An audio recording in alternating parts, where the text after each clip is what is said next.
दुनिया में अरिजीत सिंह का नाम फेमस है। वो आज की जनरेशन के सबसे फेमस गायकों में से एक हैं। अरिजीत सिंह एक ऐसे सिंगर हैं जिनकी जितनी तारीफ की जाए उतनी कम है। अरिजीत सिंह की आवाज में वो कमाल की काबिलियत है जिसके जरिए वो अपनी आवाज में दर्द और सहजता को आसानी से ले आते हैं। हम बात कर रहे हैं सोलफुल वॉइस के इकलौते हकदार सिंगर अरिजीत सिंह की, और हम आपको बताने वाले हैं अरिजीत सिंह के जीवन के कुछ अनछुए पहलुओं के बारे में। अरिजीत सिंह का बचपन। अरिजीत का जन्म सन 1987 में जियागंज के मुर्शिदाबाद, पश्चिम बंगाल में हुआ था। उनके पिता पंजाबी और उनकी मां बंगाली हैं। उनके म्यूजिक की शुरुआती ट्रेनिंग घर में ही हुई थी। उनकी दादी गायन करती और उनकी आंटी क्लासिकल सिंगर थी। उन्होंने संगीत अपनी मां से भी सीखा, जो कि गायन के साथ साथ तबला वादन भी करती हैं। उनके म्यूजिक के प्रति लगाव को देखते हुए उनके परिवार ने उन्हें प्रोफेशनली म्यूजिक की ट्रेनिंग देने का फैसला किया। प्रारंभिक शिक्षा। उन्होंने राजा विजय सिंह हाई स्कूल और श्रीपति सिंह कॉलेज से पढ़ाई की। अरिजीत का कहना है कि वो शुरू से ही पढ़ाई में अच्छे थे, लेकिन उनकी म्यूजिक में ज्यादा दिलचस्पी थी। पंडित राजेंद्र प्रसाद हजारी जी से उन्होंने इंडियन क्लासिकल म्यूजिक की शिक्षा ली। धर्मेंद्र प्रसाद हजारी जी से उन्होंने तबला बजाना सीखा। वीरेंद्र प्रसाद हजारी जी से उन्होंने रविंद्र संगीत और पॉप म्यूजिक सीखा। शुरुआती संघर्ष। अरिजीत ने म्यूजिक की ट्रेनिंग को पूरा कर लिया था। अब आगे उन्हें ऐसे प्लेटफॉर्म की जरूरत थी जहां वो अपने टैलेंट को शो ऑफ कर सकें। अरिजीत सिंह को लकीली एक मौका मिला साल 2005 में एक सिंगिंग रियलिटी शो में पार्टिसिपेट करने के लिए। वो अपना शहर छोड़कर मुंबई आ गए। इस रियलिटी शो में पार्टिसिपेट करने के लिए कई सारे ऑडिशन देने पड़ते थे। ऑडिशंस इतनी कड़ी हुआ करती थी कि कई बार तो उन्हें ऑडिशन के दौरान नींद भी आ जाती थी, पर उन्होंने कभी हार नहीं मानी। धीरे धीरे वो इस शो के सबसे ज्यादा पसंद किए जाने वाले कंटेस्टेंट बन गए। लेकिन अरिजीत ऑडियंस के इतने फेवरेट होने के बाद भी टॉप 5 में अपनी जगह नहीं बना पाए। सफलता की ओर कदम। आगे चलकर अरिजीत ने एक और रियलिटी शो 10 के 10 ले गए दिल में पार्टिसिपेट किया और इस बार वो इस रियलिटी शो के विनर बन गए। इस शो को जीतने के बाद उन्हें एक पॉपुलर म्यूजिक लेवल के लिए गाना गाने के लिए कॉन्ट्रैक्ट भी मिल गया। लेकिन अरिजीत को म्यूजिक इंडस्ट्री में अपने पैर जमाने के लिए काफी मशक्कत करनी पड़ी। अब तक सब यही जानते हैं कि अरिजीत मुंबई आने के बाद ही प्लेबैक गाना गाने लग गए थे, लेकिन ऐसा कुछ नहीं था। जब अरिजीत ने म्यूजिक इंडस्ट्री में कदम रखा था, तब दिग्गज सिंगर्स के पास अच्छे काम की कमी थी। जल्द ही अरिजीत को एहसास हो गया कि अभी प्लेबैक सिंगिंग में उनका कोई चांस नहीं है। इसलिए उन्होंने अपने म्यूजिक करियर में कुछ बदलाव किए और वो बतौर म्यूजिक प्रोड्यूसर काम करने लगे।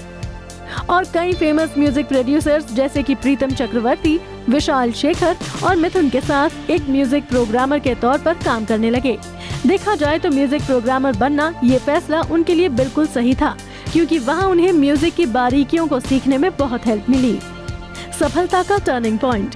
2010 में अरिजीत सिंह ने प्रीतम चक्रवर्ती के साथ 3 फिल्मों गोलमाल 3, क्रूक और एक्शन रिप्ले में काम किया।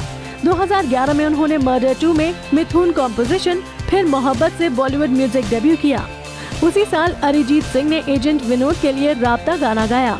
इसके बाद अरिजीत सिंह ने शंघाई फिल्म में दुआ गाना गाया, जिसके लिए अरिजीत सिंह को मिर्ची music award for upcoming male playback singer का अवार्ड मिला और बर्फी फिल्म में फिर ले आया दिल के लिए नॉमिनेट हुए। अरिजीत सिंह को सबसे ज्यादा प्रसिद्धि 2013 में आई आशिकी 2 के गाने तुम ही हो से मिली।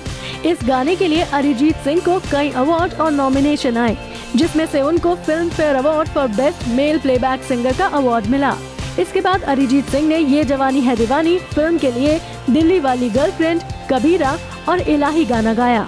इसके बाद शाहिद कपूर की 2 फिल्मों फटा पोस्टर निकला हीरो में मैं रंग शरबतों का और आर राजकुमार के लिए धोखाधड़ी गाना गाया। अरिजीत सिंह को पहली बार चेन्नई एक्सप्रेस में शाहरुख के लिए गाना गाने का मौका मिला। इसके बाद अरिजीत सिंह को एक से बढ़कर एक फिल्मों में गाने के लिए ऑफर आते रहे और उन्होंने अपनी मधुर आवाज से बॉलीवुड में अपनी साख बना ली। Personal life. अरिजीत सिंह गायक होने के साथ साथ वो badminton player, writer, movie freak और डॉक्यूमेंट्री मेकर भी हैं। अरिजीत सिंह बहुत शर्मीले स्वभाव के हैं और मीडिया के सामने कम ही आते हैं और उन्हें फोटो खिंचवाना भी पसंद नहीं है। अरिजीत सिंह अपनी पर्सनल लाइफ को लेकर बात करना पसंद नहीं करते हैं। 2013 में एक बार उनको एक पत्रकार अपूर्वा चौधरी ने उनसे उनके डिवोर्स केस की डिटेल पूछी तो उन्होंने गुस्से में आकर उन पर हमला कर दिया। जिसके लिए उन्हें गिरफ्तार किया गया, लेकिन अगले ही दिन उन्हें जमानत मिल गई। उन्होंने 2 शादियां की हैं। अरिजीत ने एक म्यूजिक प्रोग्राम में उनकी को कंटेस्टेंट रही कोयल सिंह से 2013 में शादी की थी। शादी ज्यादा लंबी नहीं चल पाई और इसी साल दोनों का तलाक भी हो गया। इसके बाद उन्होंने अपनी बचपन की दोस्त कोयल रॉय से बंगाली रीति रिवाज से 2014 में गुपचुप शादी की थी। दोनों की ये दूसरी शादी थी। कोयल को पहली शादी से एक बच्ची भी थी। सलमान खान के साथ कंट्रोवर्सी। बात 2016 की है। अरिजीत सिंह और सलमान खान के बीच झगड़े की खबरें मीडिया में खूब उछली थी। रिपोर्ट्स की माने तो एक अवार्ड फंक्शन में अरिजीत सिंह ने सलमान को कुछ उल्टा सीधा कह दिया था। इसके बाद सलमान उनसे गुस्सा हो गए थे। इतना ही नहीं, सलमान की फिल्म सुल्तान के लिए अरिजीत ने एक गाना भी रिकॉर्ड किया था, लेकिन सलमान ने वो गाना फिल्म से हटवा दिया था। अरिजीत ने अपनी गलती मानते हुए सलमान से सोशल मीडिया के माध्यम से कई बार माफी मांगी, लेकिन सलमान ने इस पर कोई रिएक्शन नहीं दिया। अरिजीत के अवार्ड्स। अरिजीत सिंह को अपनी बेमिसाल सिंगिंग के लिए बहुत सारे अवार्ड्स भी मिले हैं। साल 2014 में फिल्म आशिकी 2 का गाना क्योंकि तुम ही हो और साल 2016 में फिल्म रॉय का गाना सूरज डूबा है के लिए उन्हें फिल्म फेयर और बेस्ट प्लेबैक सिंगर के अवार्ड से नवाजा गया। फिल्म फेयर के अलावा उन्हें और भी अवार्ड से नवाजा गया है। अभी वीडियो को लाइक करें, शेयर करें और अभी चैनल को सब्सक्राइब करें इसी तरह की चटपटी न्यूज देखने के लिए। फिर मिलेंगे मसालेदार खबरों के साथ। Bye bye.